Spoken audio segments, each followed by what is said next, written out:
Ratnagiri to Ganpatipule road, खूप छान aerial view. जूनचा पहिला आठवडा। रत्नागिरीवरून गणपतीपुळेला जायला साधारणतः 45 मिनिटं किंवा 1 तास लागतो। हा मंदिराभोवतीचा कॅम्पस। इथे खूप सीजनल फ्रूट्स विकले जातात, जसे की कैरी, आंबा, करवंद, जांभूळ आणि फणसाचे गरे, फणसपोळी, अजून बरेच खाद्यपदार्थ इथे अवेलेबल असतात। गावातील बायका इथे येऊन हे सर्व विकतात। मी जेव्हा हे फ्रूट्स सर्व शूट करत होती तेव्हा मला आवाज आला, काय मावशीचे फोटो घेतच नाही, म्हणून मी त्या सगळ्यांचे फोटो घेतले आणि खूप मजा आली। त्यांनी खूप छान इंटरॅक्शन केलं आणि फ्रेंडली इंटरॅक्शन होतं। पण खरंच खूप कौतुक आहे या बायकांचं, किती परिश्रम घेतात या रोजची भाकर मिळवायला।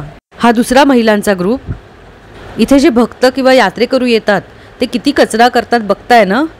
हा सर्व कचरा त्या बायका साफ करतात आणि प्रॉपर प्लेसला पाठवतात, प्रॉपर गार्बेजचं डिस्पोजल करण्यासाठी पाठवतात। पण आपण हा इतका कचरा करणे योग्य आहे का?